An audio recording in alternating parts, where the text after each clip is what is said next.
નમસ્કાર વિદ્યાર્થી મિત્રો, હું રોહિત સોંદરવા ફરી આ એક અગત્યના સેશન સાથે આપની સાથે આવી ગયો છું. વાત કરીએ તો કે ભાઈ ફાઇનલી સીસીઈ ઉપર પોઝિટિવ અપડેટ આવી ગઈ છે. એટલે કે સીસીઈના જે ભરતી છે એના તો કે એના નવા આરઆર એટલે કે રિક્રુટમેન્ટ રૂલ્સ ભરતીના જે નિયમો છે એ જાહેર થઈ ગયા છે. સીસીઈમાં ઘણા ટાઈમથી ભાઈ એવું હતું કે ભાઈ આવે છે તો ફાઇનલી તો કે હવે આરઆર આવ્યો એટલે ભરતી તો આવી જ જશે. એક્સપેક્ટેડ એટલે કે 5000થી પણ વધારે જગ્યાઓ આવશે. હવે સીસીઈ જે ભરતી પ્રક્રિયા છે ગૌણ સેવા પસંદગી મંડળ કરે છે. પહેલાં એવું હતું કે ગૌણ સેવા પસંદગી મંડળ છે એમાં કે ભાઈ આમાં જે સીસીએમાં પ્રીવિયસ ભરતીની આપણે વાત કરીએ તો 20 જેવા કેડર હતા. એટલે કે 20 જેવી પોસ્ટ હતી. એ બધી પોસ્ટ ઉપર અલગ અલગ ભરતીઓ આવતી. તો એણે તો કે બધી પોસ્ટોને ભેગી કરી અને એક સંયુક્ત પરીક્ષા રાખી આજ એટલે કે તમારી સીસીઈ. તો આ વખતે આમાં કેડરે વધ્યા છે, પોસ્ટે વધી છે. તો એ કઈ પોસ્ટ છે, સાથે સાથે આ સીસીઈ શું છે એનું આપણે એકદમ તમારે એપ્લાય કરવું તો શું છે એ આ જે આરઆર છે ટૂંકમાં જે ગેજેટ છે એ આરઆરમાં શું કઈ વસ્તુ મેન્શન કરેલી છે એ બધી વસ્તુ પોસ્ટ સાથે હું અહીંયા લઈને આવ્યો છું.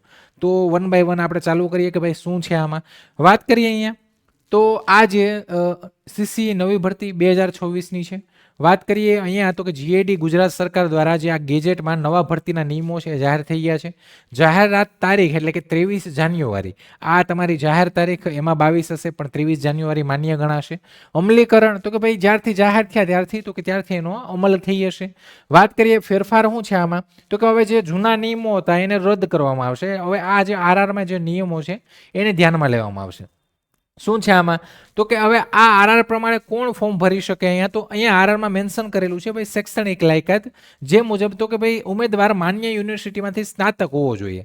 સ્નાતક એટલે કે તમારી જે તમે કોલેજ કમ્પ્લીટ કરેલી હોવી જોઈએ, તમારું ગ્રેજ્યુએશન કમ્પ્લીટ હોવું જોઈએ.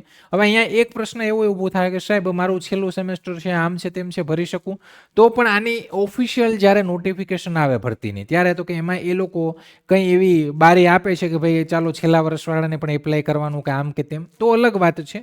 પણ એ હજી ફૂલ નોટિફિકેશન આવે ત્યારે ખબર પડે. પણ નોર્મલી અત્યારે તો કે ભાઈ સ્નાતક છે, એલિજિબલ છે, ગ્રેજ્યુએટ અથવા એના સમકક્ષ. વાત કરીએ વયમર્યાદા તો અહીંયા આ જે આરઆર છે એમાં લખેલું છે કે ઉમેદવારની ઉંમર ઓછામાં ઓછી 20 વર્ષ હોવી જોઈએ. એટલે 20 વર્ષ હોવી જોઈએ. બીજું હવે તો કે સાહેબ ઉપરની એજ એવા પણ પ્રશ્નો આવશે. તો ઉપરની એજનું ક્યાંય લખેલું નથી, તમે આરઆરમાં જોજો. એમાં એવું લખેલું છે કે એ જ્યારે નોટિફિકેશન આવશે ત્યારે એમાં મેન્શન કરેલું હશે કે તમારી મેક્સિમમ એજ કેટલી હશે તે. હવે આગળ ઉંમરમાં છૂટછાટ તો હા ઉંમરમાં છૂટછાટનું પણ આરઆરમાં લખેલું છે કે ભાઈ ગુજરાત સિવિલ સર્વિસ નિયમો 1967 મુજબ જે અનામત કેટેગરીના ઉમેદવારો છે એને તો કે એને ઉપલી વયમર્યાદામાં અહીંયા છૂટછાટ મળશે. લાઈક જે એસસી એસટીને 5 વર્ષ મળે છે, ઓબીસીને 3 વર્ષ મળે છે. તો એ પ્રમાણે આ વસ્તુ ઓફિશિયલ જ્યારે નોટિફિકેશન હશે ત્યારે એમાં ક્લિયરલી મેન્શન હશે. તો આ બધામાં તો કે ભાઈ અહીંયા ડિગ્રી તમારી ગ્રેજ્યુએટ ઉપર જ છે પણ ફાઇનલી તો કે ભાઈ છેલ્લા વર્ષવાળાને એલો કરે છે કે નહીં એ જ્યારે નોટિફિકેશન આવે ત્યારે ખબર પડે. વયમર્યાદા તો કે ઓછામાં ઓછી 20 વર્ષ હોવી જોઈએ. મેક્સિમમનું તો કે જ્યારે નોટિફિકેશન આની આવશે ફૂલ ત્યારે આવશે.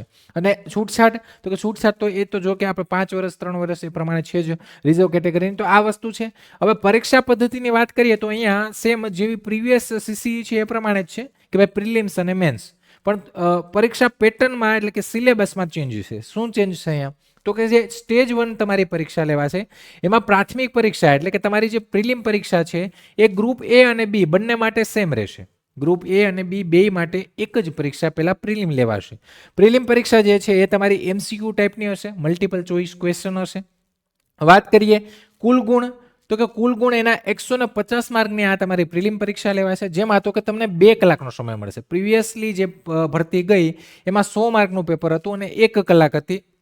અહીંયા તો કે અહીંયા તમારો ટાઈમ વધારો છે, 150 માર્કમાં 2 કલાકનો ટાઈમ મળશે.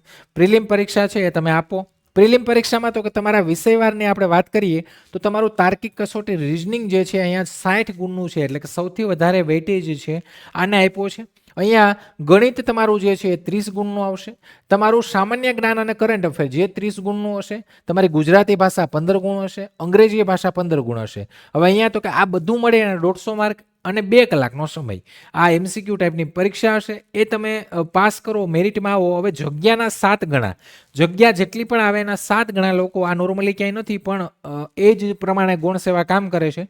જગ્યાના 7 ગણા લોકો છે મેન્સ પરીક્ષામાં જશે. હવે અહીંયા તો કે અહીંયા બીજું એક વસ્તુ એ છે કે અહીંયા એક પ્રશ્નનો 1 માર્ક તમે ખોટો કરો તો 0.25 તમારા નેગેટિવ રહેશે. સાથે તો કે પાસ થવા માટે ઓછામાં ઓછા 40% ગુણ ફરજિયાત છે. એટલે એનો મતલબ કે જે આ 150 ગુણની પરીક્ષા છે એના 40% એટલે 15 ચોકુ 60. 60 માર્ક તો તમારે મિનિમમ લાવવા જ પડે. 60 માર્ક કઈ લાવવાના, અને બીજું તમારે જગ્યાના 7 ગણા, જેટલી પણ જગ્યા આવે એના ગુણ્યા 7 થાય, એ 7 ગણામાં તમારે આવવા માટે મેરિટમાં આવવાનું. એવું નહીં કે ભાઈ તમે 60 લાવ્યા એટલે તમે પ્રિલિમ પાસ થઈ ગયા. તો આ એટલા વિષય કરવાના. અહીંયા ખાસ વસ્તુ તો કે ભાઈ તમારું ગણિત અને રીઝનિંગ જેનું પોર્શન અહીંયા વધારે છે. તમે ગણિત રીઝનિંગ ઉપર ભાઈ નથી આવડતું, કંઈ વસ્તુ નથી ખબર કે નથી ખબર પડતી, તો ગણિત રીઝનિંગ વસ્તુ વારંવાર કહું છું કે રીઝનિંગ વસ્તુ જેને કંઈ નથી આવડતું ને એ પણ રીઝનિંગમાં સારો સ્કોર કરી શકે. હા, ગણિતમાં તો કે ભાઈ ક્યાંય ને ક્યાંય થોડું અઘરું પડે, પણ એ પણ એટલું બધું છે નહીં, અને આની ઉપર આના વગર તો ચાલવાનું છે જ નહીં. એટલે આ બે વિષય ઉપર તમારે વધારે ભાર દેવો પડશે. સામાન્ય જ્ઞાન, કરંટ અફેર તો એ ડેલી બેઝ ઉપર અત્યારથી જ કરતું જવાનું. ગુજરાતી ભાષામાં તમારું વ્યાકરણ અને કમ્પ્રેહેન્શન આવી શકે, અને અંગ્રેજી ભાષામાં વ્યાકરણ અને કમ્પ્રેહેન્શન. તો આ રોકડિયા માર્ક છે, આ બંને રોકડિયા માર્ક છે. આગળ વાત કરીએ તો કે મુખ્ય પરીક્ષા. હવે તમે 7 ગણામાં આવ્યા, તમે પાસ થઈ ગયા, મેન પરીક્ષામાં ગયા. તો હવે મેન પરીક્ષામાં તો કે ભાઈ સેમ જેવું પ્રીવિયસ ભરતીમાં તો એવું કે જે મેન અમુક જે સારા ગ્રેડ પે વાળી જે પોસ્ટો છે એ એટલે કે જુનિયર ક્લાર્ક વગરની બધી પોસ્ટો છે, એ બધી પોસ્ટ તો કે એ બધી પોસ્ટ તમારી ગ્રુપ એમાં, બાકી બધી ગ્રુપ બીમાં. પણ ગ્રુપ એ અને ગ્રુપ બીમાં શું તો કે ભાઈ ગ્રુપ એ તમારી જે છે મુખ્ય પરીક્ષા, ગ્રુપ એમાં મુખ્ય પરીક્ષા લેવાશે. હવે અહીંયા તો કે અહીંયા તમારી આ વર્ણનાત્મક એટલે કે ડિસ્ક્રિપ્ટિવ હશે, સેમ જેવી પ્રીવિયસ હતી એ પ્રમાણે. અહીંયા કુલ 3 પેપર હશે અને 3 પેપરના 350 માર્ક હશે.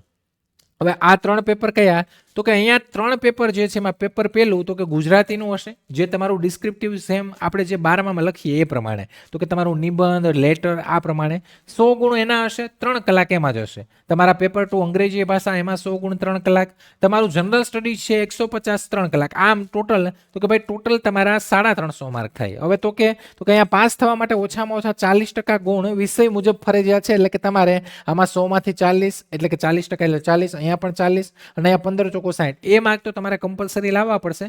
અને પછી તમારે મેરિટમાં આવવું. એ કયું મેરિટ તો કે એ તમારું સિલેક્શન મેરિટ, એ તમારું તો કે એ તમારું ફાઇનલ મેરિટ, ને એ મેરિટ પ્રમાણે તમને પોસ્ટ મળે. એ મેરિટમાં તમે જેવું પરફોર્મન્સ લાવો એવી પોસ્ટ તમને ચોઈસ પ્રમાણે મળશે તમારી. આગળ વાત કરીએ મુખ્ય પરીક્ષા ગ્રુપ બી ની વાત કરીએ. આ ગ્રુપ એ ની હતી. ગ્રુપ બી માં તો ભાઈ ગ્રુપ બી માં તમારી હેતુલક્ષી એટલે કે એમસીક્યુ ટાઈપની પરીક્ષા રહેશે, 200 માર્ક રહેશે, 2 કલાક. સેમ એઝ જે પ્રીવિયસલી હતું એવું જ, ખાલી સિલેબસમાં થોડો ચેન્જ થયો છે.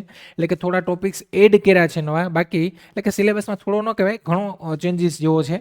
તો એ વસ્તુ છે. બાકી અહીંયા તમારી ગ્રુપ બી ની તમારી એમસીક્યુ ટાઈપ જ રહેશે. વાત કરીએ સાહેબ હવે પોસ્ટની. મેન વસ્તુ આપણે જે પોઈન્ટ ઉપર આપણે આ સેશન લાવ્યા છે એ જ વાત કરીએ તો કે અહીંયા પોસ્ટો કઈ છે. પોસ્ટની વાત કરીએ તો ગ્રુપ એની મુખ્ય પોસ્ટ કઈ છે તો કે ભાઈ ગ્રુપ એ લેખિત છે, અને એ લેખિત તમે ક્લિયર કરો અને મેરિટ તમે સારું લાવો તો કઈ પોસ્ટ તમને મળી શકે એ. તો અહીંયા ઓફિસ આસિસ્ટન્ટ જે સચિવાલય વિભાગમાં છે એની પોસ્ટ છે. અહીંયા ઓફિસ આસિસ્ટન્ટ ગુજરાત જાહેર સેવા આયોગ એટલે કે જીપીએસસી એની પોસ્ટ છે. સિનિયર ક્લાર્ક રાજ્ય સરકારની તમામ કચેરીઓ, હેડ ક્લાર્ક રાજ્ય સરકારની તમામ કચેરીઓ, જુનિયર ક્લાર્ક જિલ્લા કલેક્ટર કચેરીઓ, ઓફિસ સુપ્રિન્ટેન્ડન્ટ મત્સ્ય ઉદ્યોગ કમિશનરની કચેરી એમાં છે. આગળ વાત કરીએ ઓફિસ સુપ્રિન્ટેન્ડન્ટ ખેતીવાડી નિયામક કચેરી, ઓફિસ સુપ્રિન્ટેન્ડન્ટ આયુષ નિયામક કચેરી, ઓફિસ સુપ્રિન્ટેન્ડન્ટ કુટીર અને ગ્રામ ઉદ્યોગ કમિશનરની કચેરી, જુનિયર આસિસ્ટન્ટ મુદ્રણ અને લેખન સામગ્રી નિયામક કચેરી, ડેપ્યુટી ચીટનીસ રાજ્ય કેડર પંચાયત વિભાગ. તો આ એક નવી પોસ્ટ અહીંયા એડ કરી દીધી, ડેપ્યુટી ચીટનીસને અહીંયા લઈ લીધી છે. સબ રજિસ્ટ્રાર ગ્રેડ 1 આ પણ સારામાં સારી પોસ્ટ છે. Sub registrar grade 2, stamp inspector. આગળ વાત કરીએ સમાજ કલ્યાણ નિરીક્ષણ, વિકસિત જાતિ કલ્યાણ, મદદનીશ સમાજ કલ્યાણ અધિકારી, અનુસૂચિત જાતિ કલ્યાણ, સમાજ કલ્યાણ નિરીક્ષક, અનુસૂચિત જાતિ કલ્યાણ, હાઉસ હોલ્ડર આ પણ નવી પોસ્ટ છે. સમાજ સુરક્ષા નિયામક, મદદનીશ આદિજાતિ વિકાસ અધિકારી જેને આપણે એટીડીઓ કહીએ છીએ એ પણ અહીંયા છે. મદદનીશ સમાજ કલ્યાણ અધિકારી વિકસિત જાતિ કલ્યાણ, મદદનીશ સુપ્રિન્ટેન્ડન્ટ નર્મદા અને જળ સંપત્તિ વિભાગ. આગળ વાત કરીએ ઓફિસ સુપ્રિન્ટેન્ડન્ટ ભૂસ્તર વિજ્ઞાન અને ખનિજ કમિશનરની કચેરી, આ પણ છે અહીંયા ગ્રુપ એમાં. આગળ વાત કરીએ ઓફિસ સુપ્રિન્ટેન્ડન્ટ જેલ અને સુધારાત્મક વહીવટ, તો આ પણ છે અહીંયા. ઓફિસ સુપ્રિન્ટેન્ડન્ટ અને એકાઉન્ટ નશાબંધી અને આબકારી નિયામક, તો એ પોસ્ટ પણ ગ્રુપ એમાં છે. સાથે પ્રાંત યુવા વિકાસ અધિકારી રમતગમત અને સાંસ્કૃતિક વિભાગ, તો આ એક નવી પોસ્ટ જે ગઈ વખતે નહોતી એ પણ અહીંયા આવી છે. જનસંપર્ક અધિકારી વાહન વ્યવહાર કમિશનરની કચેરી, તો આ પણ અહીંયા એડ થઈ છે. ઓડિટર ગ્રેડ 1 શાળા કમિશનરની કચેરી, તો આ પોસ્ટ પણ અહીંયા એડ થઈ. એટલે કે પહેલા મેં તમને કીધું પહેલા 20 કેડર હતા, 20 જેવી પોસ્ટો હતી, 20 પ્લસ. અહીંયા તો કે અહીંયા તમે જો 27 પ્લસ જેવી થઈ ગઈ છે, 27 જેવી થઈ ગઈ છે. ગ્રુપ બીમાં તો ભાઈ તમે જો એમાં સારું પરફોર્મન્સ કરો ને સારું મેરિટ લાવો તો તમે આમાંથી પહેલા તમારે ચોઈસ કરવાની આવશે, તો તમારી ચોઈસ વાળી તમને પોસ્ટ મળશે. બાકી પછી તમારા મેરિટ પ્રમાણે તમને પોસ્ટ મળે.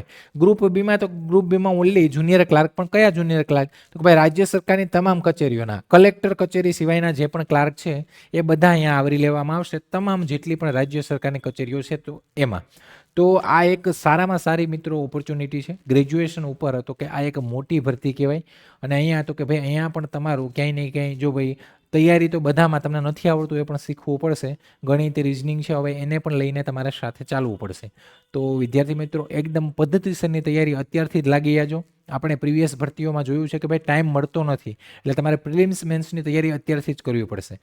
અને આ ભરતીને લગતી કોઈ પણ માહિતી માટે, કોઈ પણ તૈયારીને લગતી માહિતી માટે, તમારે કેવી રીતના તૈયારી કરવી, કોઈ કોર્સ છે કે એને લગતી કોઈ પણ માહિતી માટે તો કે આ આપણો હેલ્પલાઇન નંબર છે, એમાં તો કે તમે કોલ કરી અને માહિતી મેળવી શકો છો કે ભાઈ તૈયારી કરવી તો સાહેબ કઈ રીતના તૈયારી કરવી. બેન્ચ રિલેટેડ કંઈ પણ માહિતી હોય તો તમે અહીંયા આપણી જે આ હેલ્પલાઇન નંબર છે એની ઉપર કોલ કરીને માહિતી મેળવી શકો છો. બાકી તો કે બાકી ભાઈ કોઈ પણ નવી અપડેટ કંઈ પણ વસ્તુ છે તો એના માટે આપણું ટેલિગ્રામ ચેનલ છે.